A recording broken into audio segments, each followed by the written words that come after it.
Thank you for joining us. My name is Alice Rodriguez. I'm the Deputy Director of External Affairs for the Authority. I want to welcome you attendees to our second virtual webinar. Today's subject is creating jobs and rebuilding California's economy.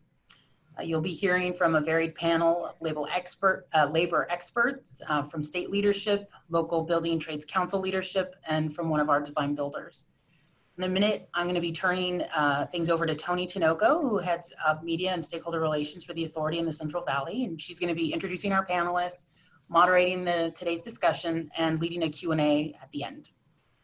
Talking about Q&A, I just wanted to let everyone know, please feel free to use the Q&A button at the bottom of the screen. You can type in your question. You don't need to wait to the end. Go ahead and pop those in, and if, as time permits, Tony will get through those questions. Anything that is not something that we can respond to because of time, we will be able to send you direct responses to your questions using the email address you used to register. Lastly, we are recording today's webinar, and we will be posting a link to it on our 4,000 Workers webpage later today.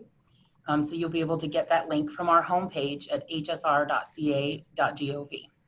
And with that, I'm going to turn things over to Tony. Thank you, Alice. Good morning, everyone. There's so much going on in the Central Valley, so we're very excited to be with all of you this morning. We wanted to try to get people plugged in, especially with construction really ramping up this year. So try to get you all of that good information, how to get involved, ask those questions, especially as we get way more busy this year. So first, I'd like to start with quick introductions with our panelists that you see on your screen. So I'll actually start with Tim, and then Chuck, Bjorn, and Jose. If you can introduce yourself and tell us your involvement on the project. Sure. Tim Rainey, California Workforce Development Board. I've been, as director of the State Workforce Board, appointed by the governor, been invited to be part of the high-speed rail work for quite a while now in helping to develop programs that connect disadvantaged populations to apprenticeship on high-speed rail work. But I can't do anything cool without Chuck Riojas on the ground making things happen in real life. I'm the platitudes guy in Sacramento, and he's the doer on the ground. That's my segue to Chuck. Well, thank you, sir. I'll take that cue from you. Yeah, I have the good fortune of being able to work intimately with high-speed rail when it comes to development of a workforce. And so what we've established in the building trade sector is a pre-apprenticeship program that I will talk about in more detail in my presentation. We've been doing pre-apprenticeship work now for the past 8-9 years, and had some good successes with it that I'll talk about later. But I'm Chuck Riojas. I'm with the building trades. I'm 34 years in construction within the IBEW, and so happy to be here. Thank you, Chuck. Bjorn? Yes, good morning. My name is Bjorn Nilsen. I am the small business manager with Dragados Flatiron Join Venture. That is one of 3 prime contractors working actively in construction right now on the high-speed rail project here in California. Dragados Flatiron, or DFJV as we're known, is handling the 65.5 miles of project between the south side of Fresno and about 1 mile shy of the Kern County line. I'll take that as a great transition over to me, Bjorn. Good morning, everybody. My name is Jose Camarena. I don't usually bite my lip that way. Contract compliance administrator. So my unit is in charge of tracking and monitoring our contracts for small business utilization, as well as the payment of prevailing wages. So as far as the construction side and jobs, my unit tracks the community benefits agreement, which is our project labor agreement, which assists with the partnership that we've developed here with our various craft unions that are involved with the project. The CBA, or Community Benefits Agreement, ensures that we have a smooth operation of the project, construction, dispatches from local union halls, and of course any resolution of any disputes. All right, thank you so much. So if you think of any questions while we continue with our Q&A, our presentations, feel free to use the feature on the bottom of your screen, the Q&A. Type in your question. If you don't have any right now, you might as we move forward, but definitely get those questions in, and we'll we'll keep an eye on that and then ask those questions later on during this time. So right now I'm going to provide a brief overview of what's happening on the high-speed rail project. If you live in the Central Valley, you may have driven past many of our structures. So we do have quite a bit going on, a lot more coming up this year. So I'll just go over a brief presentation on what's happening. I'll pull that up right now.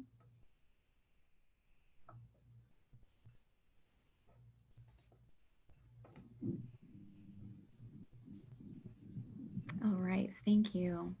And again, if you just joined us, my name is Tony Chinoco. I'm a public information officer in the Central Valley. The Central Valley segment goes all the way from Merced County through Madera, Fresno, Kings, Tulare, and Kern County. There's just so much going on and we're excited to share information with you. Next slide. So high-speed rail project, it's the first in the nation being built in California. High-speed rail provides new mobility options. The state's population is anticipated to increase to 50 million people by 2055. And our highways, as you have experienced, I'm sure, and airports are already at or exceeding capacity. So we're really trying to find a new mode of transportation to add to California. Adding high-speed rail to the state's transportation network, it's equivalent to adding a new major airport and a 6-lane highway between San Francisco and Los Angeles. And it really just makes sense, especially if you are from the Central Valley, you understand the air quality issues that we do have here. It's a way for us to try to help with that air quality issue. So building something like this in the Central Valley, it improves air quality by shifting from diesel train to a clean electrically powered train system. And it's really not just about building a system that connects the Bay Area to Southern California. It's also about breaking through some of those barriers and linking the Central Valley to other mega regions in the state. So we want to build a system that opens new economic opportunities for the Central Valley to connect with the Bay Area and Southern California. So it's very important to us, and along those lines, it's job growth. Something that we're seeing very much just with, scratching the surface of construction is seeing those jobs and the opportunities that we've been able to hear the stories of men and women who have been able to find opportunities in the trades, engineering, surveying, a number of different career paths on this system. So we're very, very happy about that. Next slide, please. Where most of the action is happening is along the 119 miles, and that is between Madera to Kern County, the Wasco area. So that's where we have the heavy construction happening right now, all of the structures that you may have seen up and down the valley. If you're going along the 99, the 43, you're seeing a lot of activity, a lot of dirt being trucked in, a lot of embankments, different structures like that. And that's really where a lot of the activity is happening. With that comes with $4.8 billion of investments. That comes with the actual structures that you're seeing, the utility relocations, the improvements that we're making in many of the cities and counties with improving their infrastructure systems already in place. Next slide, please. And again, 119 miles is what we're focused on right now for construction. We have about 32 active construction sites that are going right now. That's just the major structures that you see. We have a ton of utility relocation sites as well, along with those active sites. 100% of the steel and concrete that we have from the demolitions of different buildings, the steel from the demolitions, we make sure that we recycle all of those materials when we do that. And then approximately $3 billion with the different contracts that we have. Next slide, please. So the way we've broken up the 119 miles between Madera and the Wasco area, we've broken it up into 3 different construction packages. The first construction package takes us from Avenue 19 in Madera County all the way to American Avenue in Fresno County, and that is being led by Tudor, Perini, Zachary Parsons. They're a design-build joint venture. They're handling all of the design, the construction, and operations of that. As we get a little bit more south into Kings County, we have construction package 2-3. The design builder is Dragados Flatiron Join Venture. That's where we have Bjorn, who will talk more about that too. That's our largest segment, 65 miles between American Avenue in Fresno County and then 1 mile north of the Tulare-Kern County line. So it's a large stretch of alignment. They're making a lot of progress there. As we get a little bit more south, going towards Wasco area, that's 22 miles of construction package 4. The design builder for that one is California Rail Builders. That's a joint venture between Ferrovial and Griffith Construction out of Bakersfield, making a lot of progress there too. They have a viaduct, some major structures in that segment as well. Next slide, please. Something that's also part of the benefits of high-speed rail. I know we talked about job growth, air quality, moving people up and down the state, but another huge aspect of this project is the safety part of it. If you live in the city of Fresno, you may see a lot of work at the 99 and Shaw, Herndon and 99. Some of those areas, what we're doing is we're building grade separations. So what we want to do is, many times we're stuck at a crossing with Union Pacific crossing, BNSF crossing, and you have cars waiting for a long time. We want to eliminate that and build either an overcross or an underpass so that cars don't have to wait anymore. It also helps with their air quality as well. And then there's a safety aspect too, you know, eliminating people trying to get through those rail crossings, and we see, you know, accidents, fatalities, things like that. So we want to improve our crossings by building some of these structures, these grade separations throughout the city of Fresno, Fresno County, Kings County, places like that. Next slide, please. Well, we're making history. We're making history for the future. In a year no one will forget, in the middle of a historic pandemic, thousands of construction workers, and it's not just men, it's women and youngsters, old guys like me, are making history of their own. Makes me feel proud because this will probably go into history books, and my children and my grandchildren could see back and see what I was participating in. Continuing to build California's high-speed rail.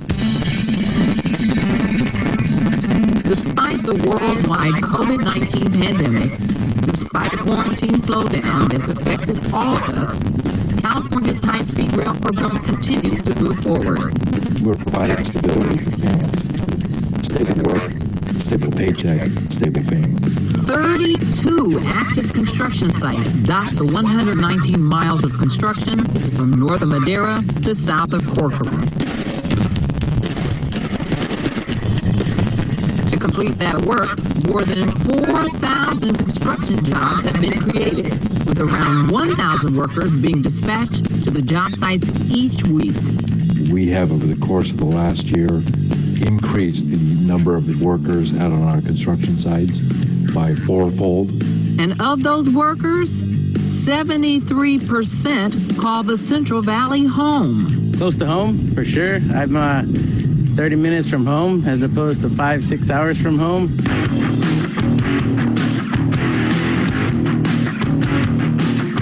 In Construction Package 1, stretching from Madera to Fresno, rebuilding State Route 180 over the Fresno Trench is underway, transitioning to Stage 5 of that project. Signature structures like the San Joaquin River Viaduct and the Cedar Viaduct crossing over State Route 99 are closing in on completion, as are a number of new Madera County bridges at Avenue 15, Avenue 10, and Avenue 7, where in early July, Avazon Construction, one of 183 disadvantaged enterprise businesses, was working on the project laying asphalt. In Construction Package 2-3, the amount of work there has exploded. Bridges and overcrossings, utility relocation, and even canal construction span the alignment. At the Melba Canal, 200 cubic yards of concrete poured for just this section. This work is being done in preparation for the future Jackson Avenue overcrossing nearby. While crews have begun pile driving the more than 7,000 piles that will be required to build a Hanford viaduct that will eventually allow high-speed trains to pass over State Route 198. Preparing for a milestone at the largest project in Construction Package 4. Crews at the Wasco Viaduct are constructing the side of the pergola there that will eventually hold more than 70 giant concrete girders, helping high-speed trains pass over the existing freight line. 2020 and COVID-19 have left California and the nation in uncertain times. But at times of the greatest need, the nation has historically turned to infrastructure projects, from the New Deal to the American Recovery and Reinvestment Act. And as we forge ahead, high-speed rail will be there continuing to build and rebuild for our state. The best thing that this project has going is what we are doing for economic development in the Central Valley. It's the stability for families at a very unstable time.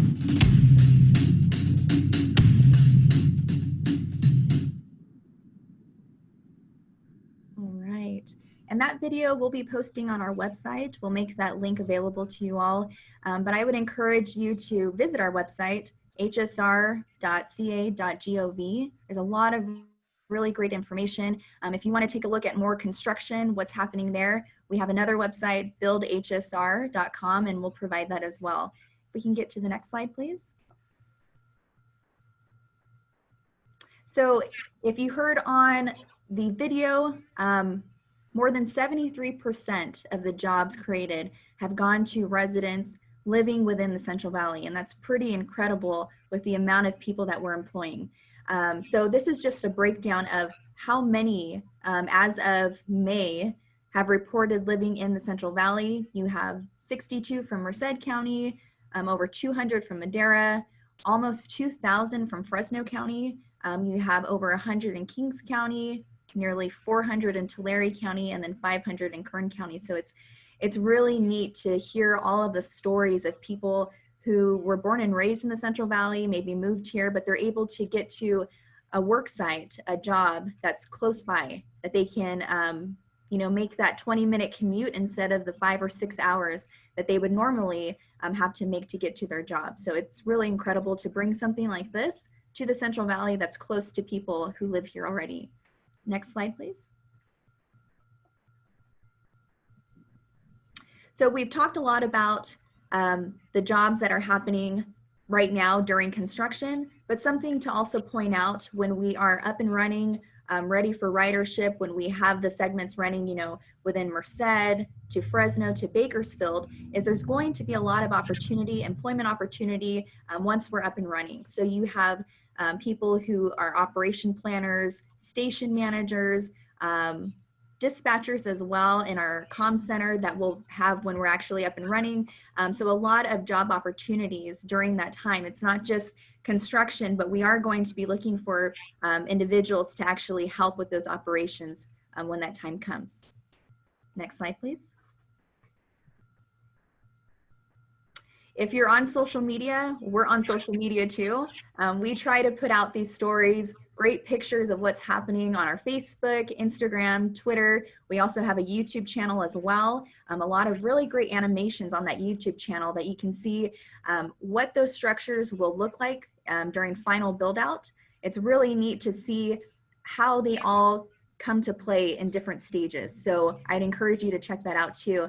But yeah, just definitely get connected with us on our social media platforms. We have a lot of great information, a lot of updates. If you're interested in understanding what's happening out on the ground, I'd encourage you to visit those sites. Next slide, please. Something else that we're very passionate about is getting our younger generation involved in this project. And that is through our community colleges, our universities up and down the state. Fresno State has been such a great place for us to interact with the students. We've been able to hire a lot of great interns. Our contractors have been able to hire a lot of new graduates, and we're very, very happy about that. So our I Will Ride chapter that we try to start up in Fresno State, Fresno City College, UC Merced, UC Berkeley. We have a chapter at CSU Bakersfield as well. It's really just making sure that they understand what's happening on the project. We're answering their questions, and then we're connecting them with those internships while they are studying, engineering, planning, surveying, anything like that, getting them connected with opportunities. Next slide, please. So this is a picture of one of our large construction tours, something that we do on the project. This is just a combination of a number of different colleges, Fresno City, Fresno State. We had some students come in by train from Bakersfield because they want to know what's happening. They understand that this is a major project. This is something that can advance their career, and they wanted to see the structures up close. So this was a tour that we gave some students. We bring engineers out there, we get them to the deck of our viaduct, whatever structure it is, and we try to answer their questions so they can see it up close for themselves. Next slide, please. So we have a new page, a 4,000 workers webpage. It just gives more information on how to get plugged in. This webinar, we're recording this, we'll be posting this as well. A lot more information and resources will be made available on this page. If you're interested in understanding more of the project, if you know someone, a family member, a friend who might also want this information, I encourage you to visit that page as well. Next slide, please. And our buildhsr.com website, it has a lot of up-to-date pictures that we've taken, videos, even the closures that we have. We have a lot of different closures as we do utility work, major construction. That website has a lot of really great information. It has interactive maps, so you can see our alignment, see where we're building out, and where some of those closures are taking place. Next slide, please.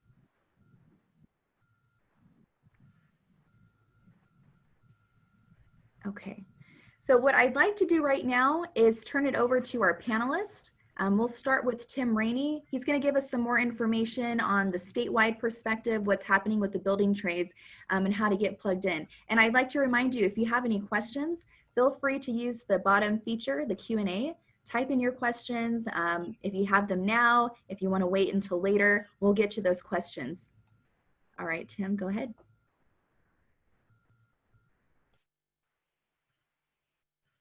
Unmute. People say I sound better on mute, so I make that mistake now and then. Thank you so much, Tony. Great presentation. I want to go quick because I want to leave a lot of time for Chuck and the other panelists, but also for the questions. So I might go over things and leave a lot of gaps, but hopefully we can pick up people's questions afterward and plug in those gaps, fill those gaps. Over the last 5 years, the California Workforce Development Board has been investing in what we call high road construction careers partnerships. We've used not a lot of money for a state the size of California, just $12 million in Prop 39 funding to stand up what we consider demonstration grants across the state, demonstration projects across the state. These high road construction careers are partnerships. They're led by local building trades councils. They include joint apprenticeship training committees, workforce development boards, community colleges in many cases, and importantly, community-based organizations with experience in working with populations that we're trying to target and get access to some of the best middle-class jobs that don't require a bachelor's degree in the state, really in the country. Each of our high road construction careers projects targets women, workers from disadvantaged groups, low income, disconnected youth, the reentry population justice involved. In fact, we're doing a lot of work with Chuck's help in lining up pre-release programs in construction with our partnerships, our high road construction careers partnerships post-release. Each of our projects, these partnerships uses what we call the multi-craft core curriculum, MC3, developed by the National Building Trades. Participants in these programs are introduced to a variety of trades. That way people get a choice before entering an apprenticeship. They get a sense of what these various trades are about. That's important because if you go into an ironworker's apprenticeship, for example, and you get a little ways in there and you find out that you're afraid of heights, you might have wasted your time. This way, with this pre-construction approach, MC3, you get a sense for what it might be to be a carpenter and a laborer, an iron worker, an electrician, a plumber, a sheet metal worker. A variety of crafts are involved in these. That way you can make an informed choice about what's the best fit for you. Contractors and the various trades that are involved really love this stuff, I think, and Chuck will validate that hopefully. First of all, because it pulls at the heartstrings. It's really good work. It's putting people in middle-class jobs, wonderful quality jobs that folks otherwise might not have had access to or even known about. It also creates pipelines of ready and able apprentices to fill new slots as new slots open up. As we build more and more stuff, that drives demand. New slots will open up for additional apprentices. And the HRCC programs plug into that. And it helps meet these disadvantaged worker requirements that are built into a lot of these public works projects, like was mentioned on high-speed rail. Project labor agreements, community workforce agreement, which is a form of a PLA that has a social benefit. Jose mentioned the community benefits agreements. These are all similar in that they're opening work up to people from disadvantaged communities in the communities where they're working. And as you said, you don't have to travel very far if you're doing it right. If you're building things but creating access to jobs for people in those communities, they get to work obviously much quicker than if they have to travel across the region or across the state. But it also brings money back into those communities, puts money in people's pockets right there. So it drives demand in those communities. It primes the pump, as it were, builds strong families, builds strong communities, as well as building infrastructure in the state. It's a win-win-win. We have examples all over the state, in addition to the high-speed rail, where this is working very well. On state buildings going up in Sacramento, including the Capitol rebuilding, we have community workforce agreements in those that are pulling participants from our pre-construction, our HRCC in Sacramento. It was built into the community workforce agreement that the source of new apprentices would come from the local HRCC. So folks who are formerly incarcerated, who otherwise wouldn't have access to these jobs, are getting into these slots that are being created. It's really beautiful work. The California Workforce Development Board has about $35 million to invest over 5 years to scale and expand the high road construction careers. We're using SB1 funding as well as greenhouse gas reduction funds. In early spring, a couple of months ago, we released $15 million across the state in SB1 monies to develop and support and really get these partnerships to a point of really placing a lot of people on these projects. These regional partnerships are serving every corner of this state. We understand that training alone, job training, workforce development, doesn't fix inequality. This is what we're after, building a high road economy that's based on fairness and justice and quality jobs and equity, access to quality jobs. But this high road construction careers initiative is a centerpiece to the high road agenda that the governor is pushing in a California for all. As we heard early on, large infrastructure projects have traditionally been used to drive employment in a recession. We are in a recession. From FDR to Obama, you put, as I said, put dollars in the pockets of people who live, work, and spend in their communities. As we build, rebuild, retrofit for climate and energy resiliency, high-speed rail, affordable housing, renewables, and energy efficiency is going to create that demand that's going to pull out of these programs. The goal is, as I said, is to have a robust high road construction careers partnership in every corner of the state, so that no matter where high-speed rail projects are being built or high-speed rail is being built, we're going to have programs that can source local talent to go to work in those jobs that will drive economic development in every corner of the state. As I said, the big idea here is really connecting to the governor's California for All, which is building a high road future economy defined by quality jobs, equity, economic justice, and climate resiliency. I think I'll leave it there and hand it back to Tony. Thank you, Tim. Helpful information.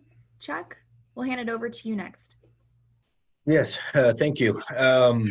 Always happy to follow Tim in these presentations. He definitely sets the table for me really, really well. I have the good fortune of being the guy on the ground, the guy that actually touches the community and does that outreach. I am very proud to be part of these programs for the past 8-9 years, where we've moved hundreds of people into living wage jobs, and a lot of them into apprenticeship within the trades. We started this program a long time ago, and it's taken definitely different versions, and Mr. Rainey has been with us every step of the way. moving forward. I have the good fortune to sit on my local Fresno Regional Workforce Investment Board for the past 12 years, and I am a governor's appointee to the California Workforce Investment Board. And so we definitely work in conjunction with Sacramento in moving the needle on poverty in the Central Valley. Happy to be a part of that. We've recently received a grant from the High Speed Rail Authority to do pre-apprenticeship work specifically in the Central Valley. We'll be putting on classes. We're housing it in Selma. We feel that's central to the valley, and so we're happy to put on those classes. The first class for the high-speed rail funding is going to be in November, and we have a year and a half to put on 3 classes. And so we're looking forward to that partnership and engaging the community in those. So a brief overview: we do anywhere from a 6-week to a 16-week program, depending on the needs and where we're at. And so it does have the participation of 6 to 8 affiliates per cohort. Like Tim said, it's those that seek out specific trade nuances. You know, if you're afraid of heights, you definitely don't want to be an iron worker. If you're afraid of electricity, yeah, you got to stay away from the IBEW. But we've been able to find places for a lot of people that they really didn't know they had the affinity for. They even looked out to that. And so we target the demographics, the underserved communities. And so, you know, with that, we're happy to do what we do. So I like to give you a few examples. One is a young lady who found our program through a pre-apprenticeship program. Her name is Alexis, and she just started an apprenticeship with IBEW. She's a first-year apprentice. Alexis is a single mom and with 2 children. She was homeless and living in a shelter. She was denied other programs because she didn't have an address. She lacked housing. She lacked adequate housing. She found our program, and fortunately through the workforce board, she did. And she completed the program last year, I think late October, and now she's an indentured apprentice within the IBEW. I'm happy to report, I just talked to her yesterday, that she qualified for an apartment for her and her children, and she moves in next week. And so that kind of puts the face on the work that we're doing in the Central Valley, and high-speed rail was the catalyst for all of this. And the other success story I'm going to tell you is the other side of the spectrum. His name is Fernando. He found our program through a different version, through PG&E Power Pathways 5.5 years ago. And so we attached our building trades program to the PG&E Power Pathways program. And Fernando has 4 children. He's married. He's a 2-tour combat vet. He did 1 tour in Afghanistan and 1 tour in Iraq. And so when he found our program, he did it 5.5 years ago again. He finishes this week. He turns out on Thursday as a journeyman wireman with IBEW. And I apologize, both examples come out of IBEW, but that's my local, that's my union. Those are the stories that I have really the most access to. We have had successes throughout the trades, and we have turned out journeymen in other, there's a video, I believe, if you go to YouTube and look up Fresno Pre-Apprenticeship, you'll find it, where there's a couple plumbers that have turned out as journeymen. One came out of prison, found our program, and is now a journeyman in the plumbers. But let me finish out Fernando. Friday morning, he informed me as a journeyman, he will be starting on utility realignment or relocation on the alignment for high-speed rail. And so those are 2 examples of a few others that I could give of the impact of these infrastructure projects in the Central Valley. When you infuse this type of construction, I think it behooves us in the industry to make the most of those opportunities and give those apprenticeship opportunities to those that it's going to make the most impact. And so we've been deemed essential workers. We've continued to work through COVID. Fortunately, through 2 governors, Governor Brown and now Governor Newsom supports the Central Valley. He supports high-speed rail. He supports pre-apprenticeship and apprenticeship. And they know that they are game changers in the Central Valley. And so I'll leave it at that to leave room for questions later from the audience. And Tony, if I could just add something to what Chuck was saying, the the pre-construction training, but the high road construction crews don't just place on one project. It won't just place on high-speed rail because of the nature of the dispatch model in the trades, right, Chuck? You want to be able to place apprentices on a variety of projects in the region. So you'll have hospitals being built or retrofitted, affordable housing, hopefully soon will drive some demand. Any kind of public works projects. You want to be able to place apprentices because it increases the opportunities for people to get into apprentice slots. The other reason is one craft might be working on a project, but not yet, and you don't, on high-speed rail, a craft, and you don't want participants who finish their pre-construction to wait for a job to open up on a specific project like high-speed rail. You want to place them the moment a new slot opens up. So it's really geared toward the dispatch model of the trades. Perfect, thank you. And if I may, Tony, and this is why Tim and I do our presentations together, I'd like to report out, you know, that because of these programs, because of the pre-apprenticeship program, we've been able in Fresno specifically to secure an additional $250 million under project labor agreements that tie the MC3 pre-apprenticeship high-speed rail pre-apprenticeship program to those apprenticeship opportunities. And so that's just another layer of the success of the authority in the high-speed rail project. All right, and I'm sure we'll get into more detail. We have a lot of questions coming into the Q&A section, so if you have any of them, you've heard Chuck say something, you've heard Tim say something, you want to ask them a question, definitely type those in. Bjorn, we'll get to you now. You can, there you go. Yeah, thank you. First of all, for everybody that has presented thus far, if Tim is the guy up on top of the hill, kind of casting that strategic direction, and Chuck is the guy that is out there getting things done on the ground, working with prime contractors and that sort of thing, then I'm the prime contractor, and I represent the guys that are actually in the dirt doing the work. This is where it all comes together. So again, I'm with Dragados Flatiron Join Venture, DFJV. We are located in Selma, and we are working on the 65.5-mile project between the south side of Fresno and going all the way down to about the Kern County line, about 1 mile shy. Can we go to the next slide real quick?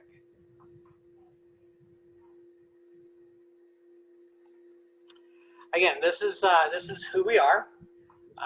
Again, Dragados is a Spanish company, with Flatiron being a U.S. company based out of Colorado. We are working as a joint venture, and the owner again for our project is the High Speed Rail Authority. Our project goes again down a 65.5-mile route and runs through Fresno, Tulare, and Kings counties, running also through the city of Fresno, Hanford, and Corcoran. Next slide. Our project is big. There's no other way to describe it. It's big. And here are just some of the numbers that are involved in just how big this project is. We're moving and doing construction over 65.5 miles. We're moving 20 million cubic yards of embankment material. That's about 1 million truckloads of dirt. We're moving another 250,000 truckloads of aggregate to make up 5 million tons of rockery. For some of the local small businesses that actually are involved in this type of material, that's about 5 years production for one quarry. So we are moving a lot of material, and we're just one of 3 projects that are going on right now. We have 895 land parcels that we have to clear and that we have to work around and coordinate with the authority, with our partners in building this. Again, we move a lot of dirt, so it's not nearly, as I like to call it, as sexy as what you might see up in Fresno with a lot of the long, high-flying type of structures. But we still have 58 high-speed rail and Department of Transportation type overpasses, again, eliminating those at-grade crossings. So we have 58 structures that we're out there building. We're working with 12 different irrigation and water districts. You saw in the video some of the work that's being done. Again, things driven by irrigation, because as we're going through farmland, one of the things that we cannot impact in a negative way is the availability of water and irrigation water to all of the farmers and ranchers in the Central Valley. And obviously the impact that would have on food supplies. And then lastly, we are dealing with 3 different counties, and hidden inside of all of that is a number of other third parties. So again, the coordination that's required is tremendous. And of course, all of this translates on the ground as one huge demand for skilled labor. And I'd like to talk a little bit about the labor that we've used thus far and will be continuing to use. Next slide. So we have broken up our work into 3 areas real quick. So our job sites are probably close to where you live. If you live up in Fresno, yeah, we're there. We're within a few miles. If you are from Visalia or Hanford or Lemoore, that area, yeah, we're there too. And if you're down in Corcoran, Wasco, any of the other towns further south on Highway 43, yeah, we're there too. We're within 17 miles of Tulare, so all of the major cities and the major towns in the area, we do have construction that are near you, obviously by going through such a large project area. Next slide.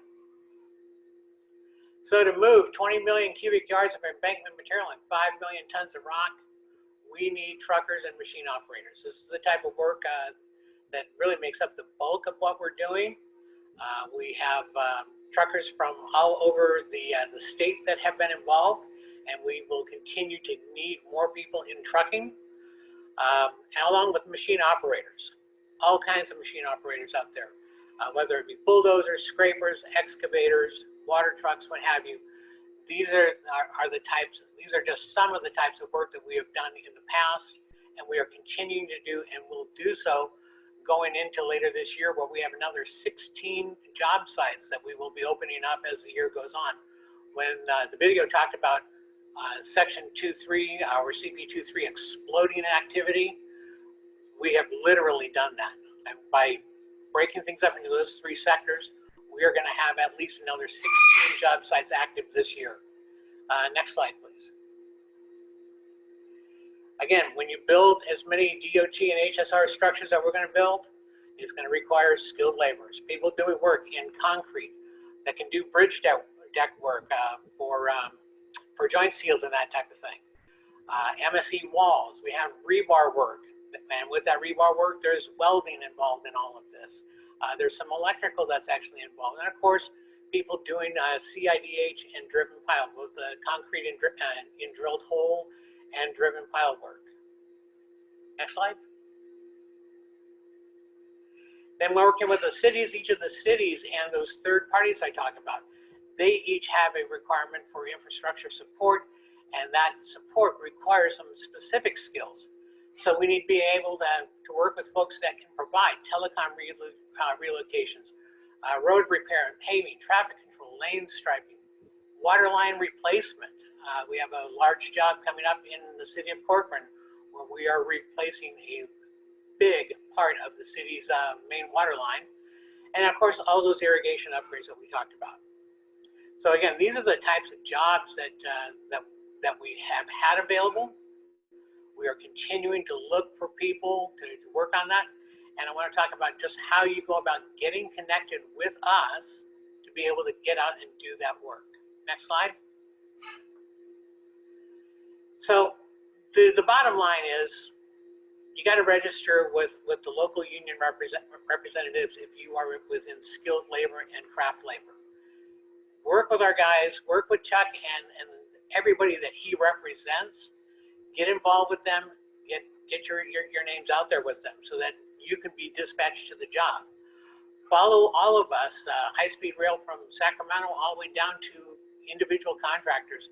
Follow Tim Rainey, DFJB, follow the California Rail Builders. Each of their websites has open jobs on it as well, whether it be for professional services in environmental or engineering services, young engineers coming out of college. A lot of guys on our team, this is their first job out of college. Their first job is something that's actually quite historic. bottom line in all of this, of course, though, is the labor. And I like this quote from Abe Lincoln, because what it translates today or to today in today's modern construction area is that it does not matter how big a construction project is. At the end, it always comes down to a guy with a shovel in his hand or a broom in his hand. And those are the folks that we need, folks that are willing to go out and work and create such a huge change in this state's history. And such again, you got to think of this. This is bigger than just the state of California.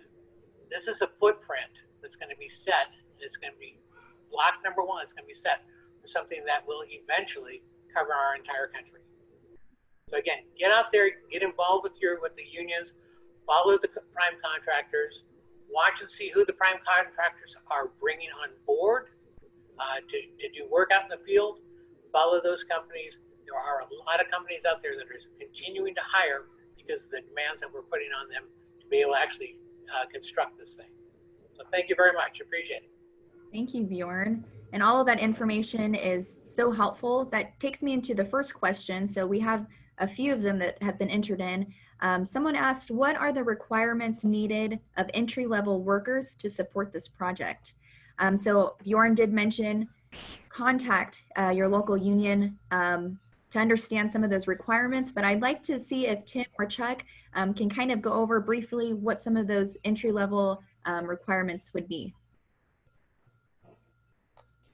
Yeah, Chuck, I'll start. The beauty of the high road construction careers is that it'll help you build and identify the skills you already have, but also build new skills that you're going to need.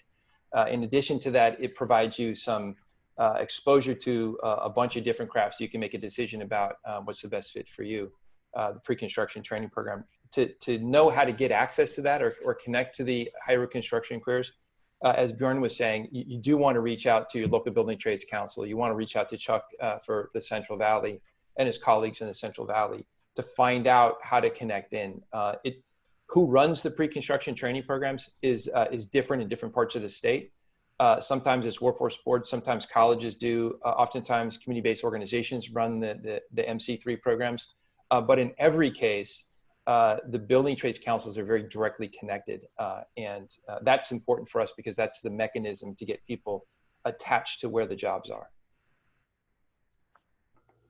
Yeah, just to gain access to apprenticeship, and this is pretty much statewide, you know, you need high school diploma, GED, 18 years of age, drug-free. IVW has an algebra requirement. But most of the other ones are basic math. And so that's kind of it. And it's nuanced per affiliate. I came out of the grocery business when I first entered into apprenticeship. And so you don't have to be trade educated. You don't have to have any experience within the trades. It's something that we train you to do, hopefully in the 5 years that you're into apprenticeship. Most apprenticeships are 5 years. Other affiliates do have 3-year apprenticeships in different aspects of the trade. But yeah, definitely seek that information out. It's all at the DAS website. You can find information calling your local building trades council or the specific affiliate that's in your area.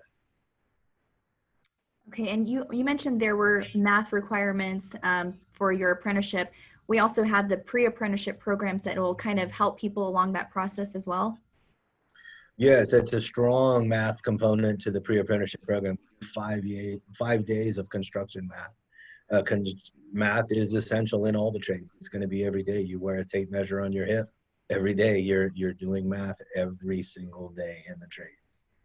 Someone also asked, will there be a grand opening or ribbon cutting event for the Selma Center, the training center? Yes, we do plan to have something for that. With COVID, we've had to put that off a little bit. But when it's safe to do that, we'll definitely hold some kind of event. But we've had a lot of questions about the Selma Training Center. So I'd encourage you to go to our website. We have information on it, the types of courses. It's a 16-week course. Chuck has a lot of information on that too, but we've kind of just listed out exactly what we're providing. fundamentals of structural steel and iron work, framing, foundation work, cement, basic electrical and wiring work. So all of that information is on our website. As far as getting involved with each of the projects, that information is on our website too. So those contacts with those design builders, direct contact with Bjorn. If you're in the city of Fresno or Madera, we have all of that information available on our website too. So definitely get connected with those individuals. Let me get to another question. We actually had two questions from one from Fresno State, and then someone asked about a community college. So the question is, how can a community college join in on this project to support their students? That I Will Ride chapter is huge. So we briefly spoke on that.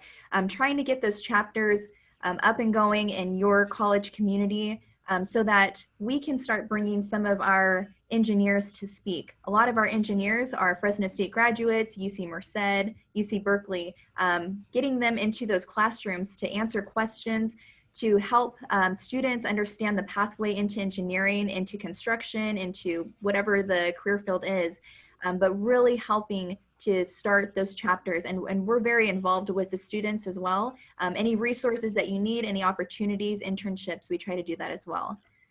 So the same question from Fresno State, how can we best get our graduates employed in these excellent opportunities? We have a lot of design builders that are hiring from Fresno State. So, and it's really neat to see a lot of these Fresnans who are employed now on the project. They're building. This is a huge step in their career. So we're trying to get them linked up to our design builders. And that leads to opportunities up and down the state too. All right. Let me see. Will these slides be made available to us? We'll post that on our website. We'll post the whole webinar and then those links too to get connected.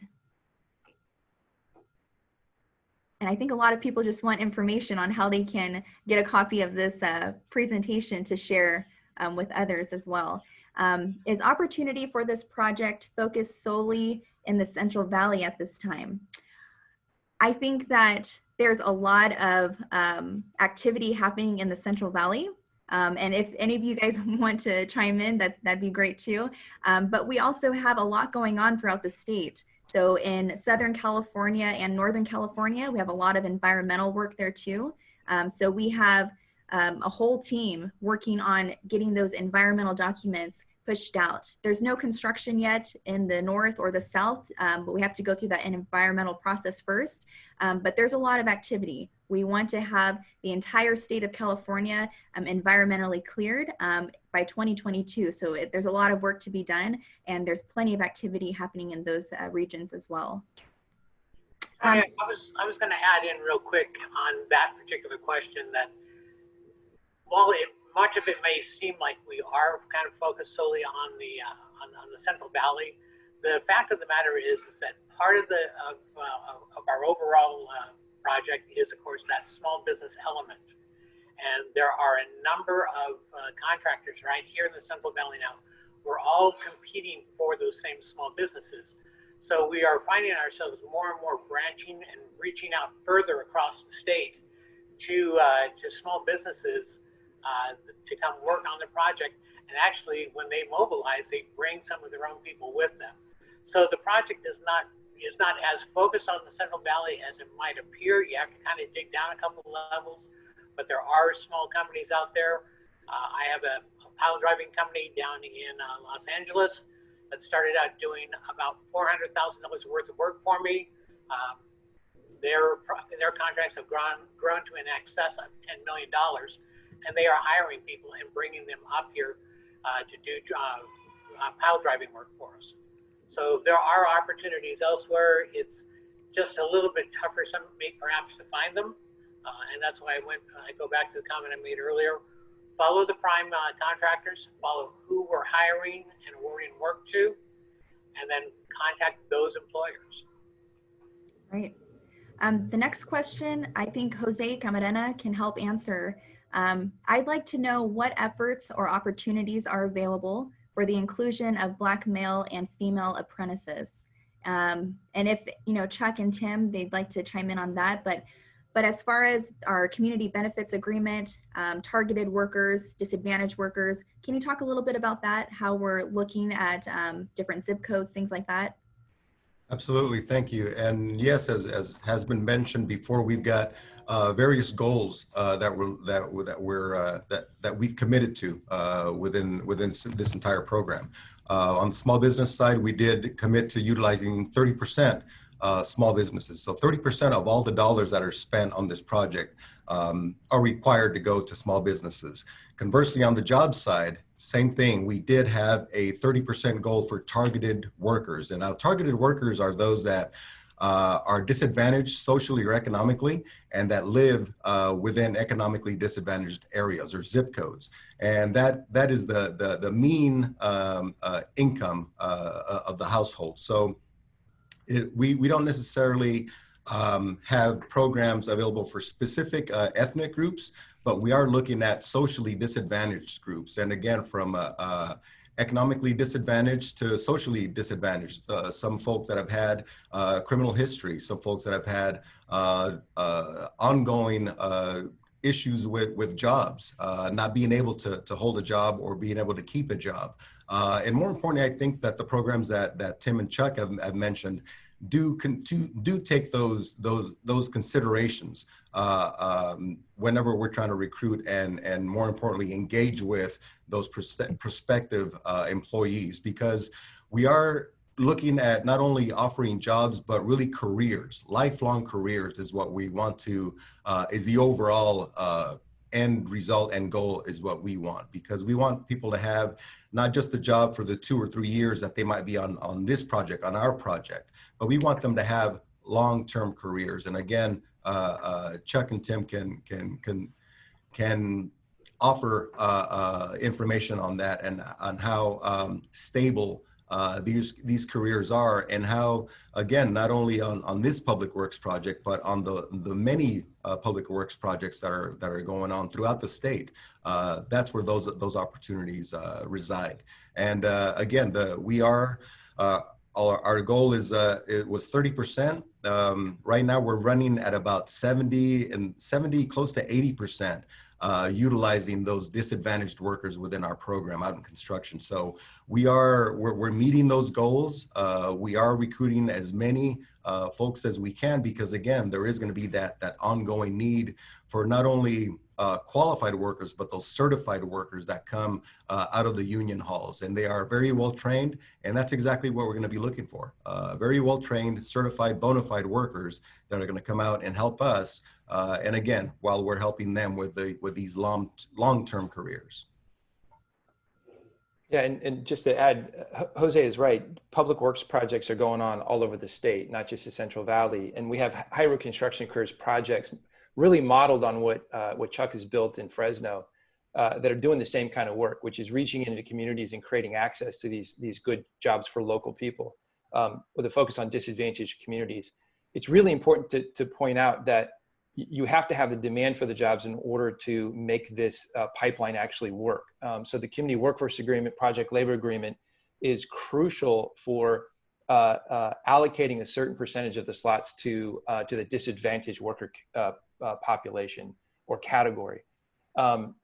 Los Angeles, the East Bay, Bay Area, the South Peninsula, of course, what Chuck's doing in the Central Valley, Sacramento, all of these regions have very strong high road construction careers partnerships that are placing people in these slots at really impressive numbers. And the demographics are great. In Los Angeles, out of the 138 graduates, 80% of them have been placed on work. That kind of placement number is extraordinary for workforce development. 22% of the graduates are women. 51% of the graduates identify as African American. 40% of the graduates identify as Hispanic Latino. 100% of the graduates are from the city of Los Angeles impact area that are adjacent to the airport, some of the lowest income areas of Los Angeles. And 38% of those graduates are just as involved. So you're seeing these kinds of numbers across the state. But again, it's really critical. Number one, you got to have the demand created by these community workforce agreements or community benefits agreements. And number two, you have to have the programs in place to create access. You've got to have the MC3 there to remove barriers to these good jobs and create that access. When we do that, we really impact employment by these infrastructure projects. Yeah, thank you. Thank you, Tim. Another question along with what you were mentioning, what opportunities are available for assisting in achieving both the 30% and targeted worker goals? So I know pre-COVID, we were doing quite a bit of outreach in coordination with our building trades locally, career fairs, going to different schools, a lot of the big job fairs that we had.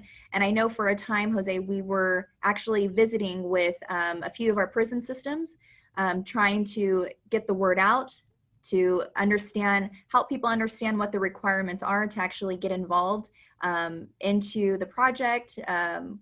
Just making sure that we made available those resources. So things like what we have today, now that we're having to use webinar, Zoom, things like that, we're trying to get the word out online as well, how people can get involved and make those resources available. So we have one more question. Bjorn, if you can answer this one. What opportunities are available for minority subcontractors? That's a great question. Well, there's actually quite a bit. We actually, at DFJV actually takes a kind of a two-pronged approach, if you will, to trying to get our small businesses involved in our project. Some of that work is advertised on our website through public bid. Anytime a public bid or a bid goes out for that type of competitive type situation, I actually go through the databases of all small businesses, disadvantaged businesses, women-owned businesses, ethnicity-based businesses, and veteran-owned businesses. And I actually email out to every one of those companies statewide that is certified in that particular scope of work that's going out. So we do this on a continual basis. Mr. Camarena will tell you I flood his office with paperwork every month that backs up this claim. We do this as part of our normal operations in reaching out to small businesses. We do that again, not only when something goes live, but when my engineers are coming to me and saying, Bjorn, I need somebody that can furnish and install joint seals on all of the bridges or on the Hanford Viaduct project. We actually go out, we look through the state databases of all these businesses so that we're able to reach out to them and ask for exactly that sort of thing. So we look at the scope of work. We drive very hard to try to get our minority-owned businesses, our disadvantaged businesses, our veteran-owned businesses involved. Sadly, sometimes the response isn't as great as we would like, but the opportunities are there. Our different ethnicity-based chambers of commerce throughout the state also work with us, and they actually broadcast these particular needs out to their membership as well. So the opportunities are there. The outreach is certainly being done to get a hold of our minority subcontractors, and of course, my information, my work information and contact information is out there on our website. It is public information on the High Speed Rail's website as well. So I'm wide open. I mean, this is what I do.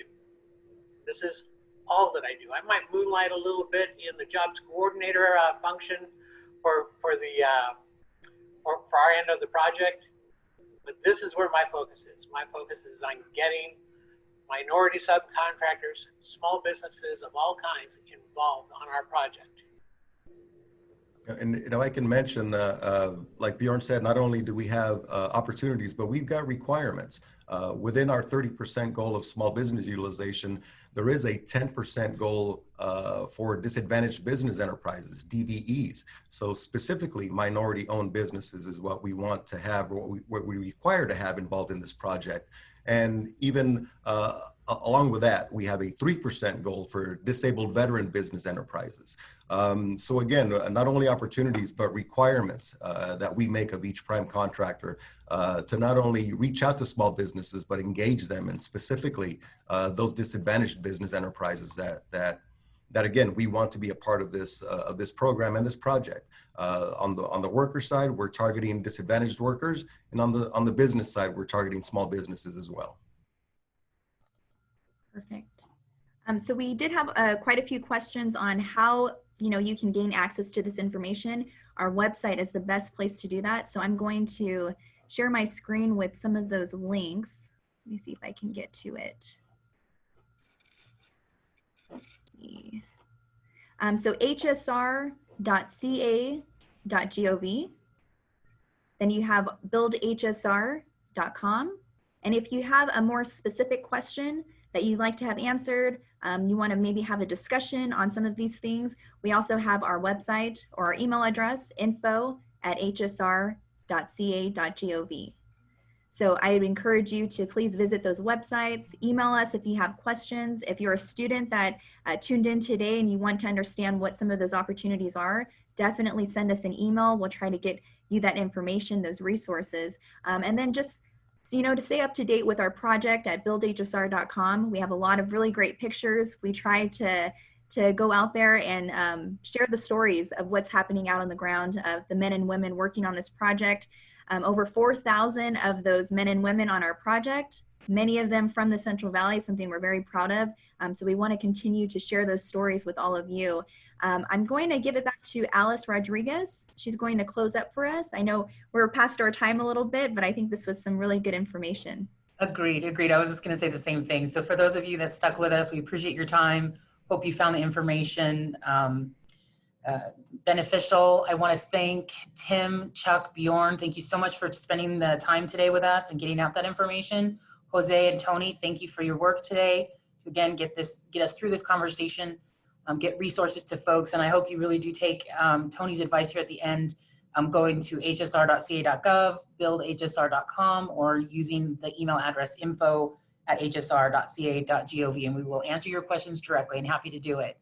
So again, thank you everyone for joining us today. I hope everyone stays safe and stay up to date with high-speed rail.